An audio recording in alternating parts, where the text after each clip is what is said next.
Habang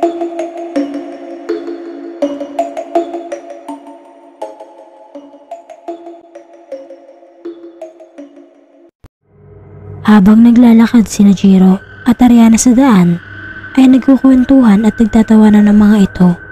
Ngunit maya-maya ay natigilan sa paglalakad ng harangin sila ng tatlong lalaki. Sila sina Roy, Brian at Jason, ang mga bumubuli kay Jiro mula pagkabata. Aba naman Jiro, mukhang ang ganda ng chicks na kasama mo ah. Kung wala kayong magawa sa mga buhay nyo, ay umuwi na lang kayo sa mga tahanan ninyo dahil mapapahamak lang kayo. Tugon naman ni Jiro kay Brian.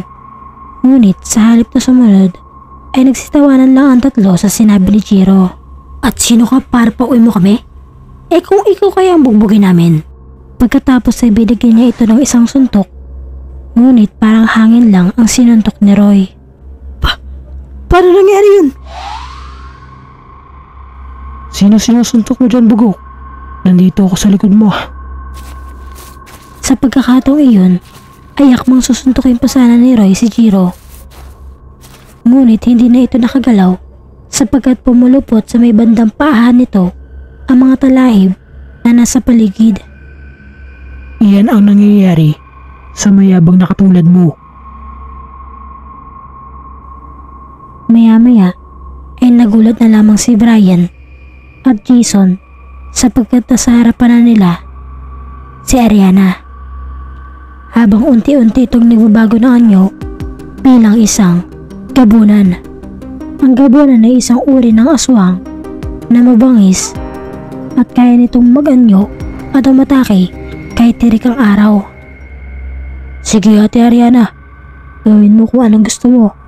Total hindi na magbabago ang mga yan. Dahil bukod sa salot sa lipunan, ay marami na silang nilapastangang babae. Tugon naman ni Jiro sa kanyang Ate Ariana. Sa pagkakataong iyon, ay kusang nagsikalasan sa paan ni Roy ang mga talahib. Ilang sandali pa ang lumipas, ay humakbang na si Ariana papalapit kina Brian, Roy at Jason.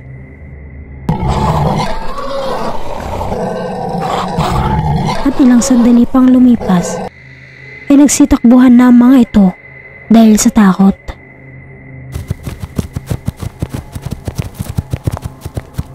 Pagkarating ni Ariana sa kinaroroonan ng binata, ay nadatan niya itong nakasandal sa ilalim ng puno ng mangga at mahimbing na natutulog. Kaya naman ginising niya ang binata. Agad naman nagising si Jiro. Pagkatapos ay nagpatuloy na sila sa paglalakad patungo sa tahanan ni Jiro. Pagkarating ni Jiro at Ariana sa bahay, ay sinamahan muna ni Jiro si Ariana sa magiging kwarto nito. Pagkatapos ay nagtungo na sila sa hapagkainan upang kumain. Matapos kumain ay nagtungo si Jiro sa labas ng kanyang tahanan upang magpahangin. Ngunit habang nagpapahangin si Jiro ay lumitaw sa kanyang harapan ang isang dalaga. Siya si Jade Maravilla, 23 taong gulang, ang kasintahan ni Jiro.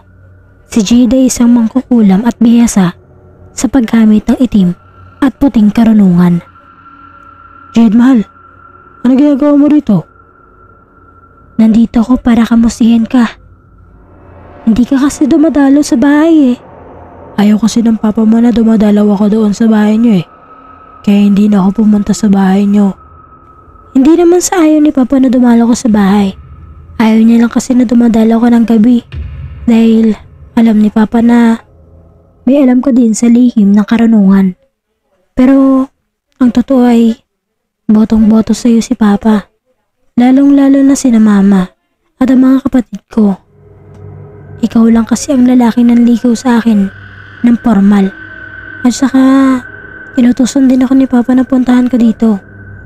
At pinapasabi niya na tutulong kami sa gagawin niyang paglipol sa mga aswang na nakatira sa baryo ikalawa mamaya. Paano niyo nalaman ang plano namin pagsugod at paglipol sa mga aswang na nakatira sa baryo ikalawa? Tumawag kasi si Toto sa bahay kanina at sinabi niya sa amin ang plano niyo. Maya-maya ay dumating si Ariana at nakita nito ang nagaganap sa labas. Ikaw, Jade, ha? Hindi mo sinasabi sa akin na magkasintahan kayo ng kapatid ko. Magkakilala kayo ni Ate Ariana? Tanong naman ni Jiro kay Jade. Oo, Jiro, at matagal ko na rin alam na kapatid ka ni Ate Ariana. Ngunit maya-maya ay biglang naamoy ni Nina Ariana, Jade at Jiro ang malansang amoy na nagmumula sa hangin. Hudyat na may paparating na panganib. Kailangan na natin kumilos kaagad bago madamay ang barang ito. Marahil sa mga oras na ito ay naghahanda na sina Toto at Papa para sa gagawing pagsugod mamaya. Kung gayon ay kinakailangan na rin natin maghanda sa pagpunta natin sa Baryo Ikalawa. At pagkalipas ng 1 minuto ay biglang naglaho si Jade pabalik sa kanilang tahanan. Samantalang sina Jiro at Ariana naman ay nagtungo na sa kanilang silid upang ihanda ang kanilang sarili. At sa pagkakataong iyon ay sinuot ni Jiro ang kanyang medalyon at nagdala na rin ito ng mga benditadong bala. Inilagay na rin ni Jiro ang sagradong baril sa kanyang bag. Matapos maihanda na ni Jiro ang lahat ay lumabas na sila ng tahanan at doon nakita nila si Omar na nakaabang sa labas. Wow pare, ang ganda naman ng kasama mo. Pakilala mo naman ako sa kanya. Oo nga pala paring Omar, pinakikilala ko sa iyo si Ate Ariana, ang nakakatanda kong kapatid. Nakangiti naman si Jiro sa sinabi ng kaibigan. Congrats paring Jiro dahil nahanap mo na ang ate mo. Ngunit maya-maya ay nagkatinginan sina Omar at Ariana at doon ay nahipnotis mo si Omar sa kagandahan ni Ariana. Hoy, tama na iyan. May lakad pa tayo. Saad ni Jiro kina Ariana at Omar nang mapansin ni Jiro ang malagkit na pagtitinginan ng mga ito. Ay oo nga pala. Sige, tayo na. Habang naglalakad sina Jiro, Ariana at Omar ay pinapakiramdaman ng mga ito ang paligid.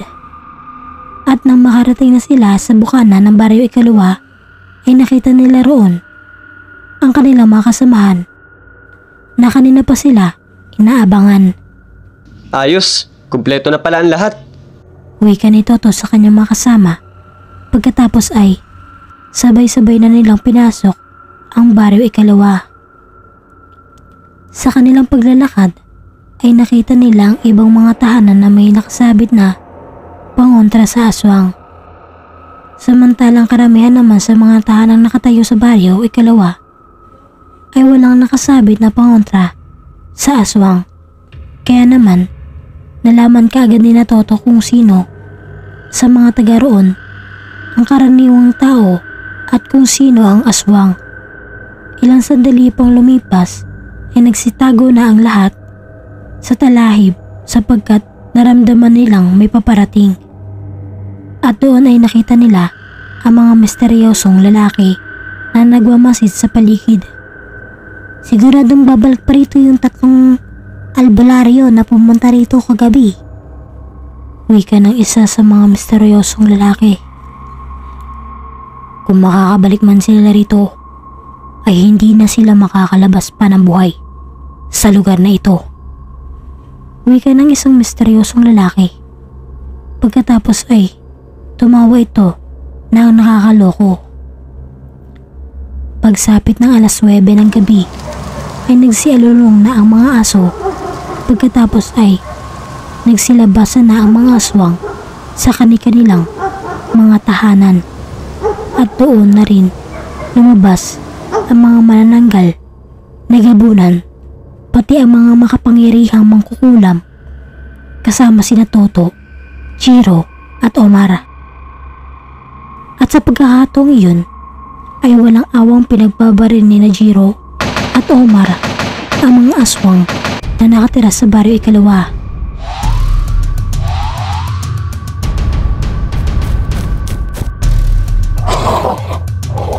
Ngunit sa hindi inaasahang pangyayari at kinagat siya nito sa kaliwang braso. Dahilan para manghina si Jiro at bumagsak sa lupa. Naluluha namang nilapitan ni Jade si Jiro at mabilis na pinasan. At mabilis itong naglaho patungo sa kanilang tahanan. Humanda kayong mga aswang kayo. Makikita ninyo ngayon ang hinahanap nyo. Galit na wika ni Omar habang patuloy pa rin ito sa pagbabaril sa mga aswang na nakatira sa baryo Ikalawa. Makalipas ang isang oras, nasa gupaan ay tuluyang nalipol na nina Toto at ang kanyang mga kasamahan ang mga masasamang aswang na nakatira sa baryo Ikalawa. Naghiyawan naman ang mga karaniwang tao sa sobrang tuwa dahil batid nila na wala ng aswang ang gagambala sa buong baryo Ikalawa.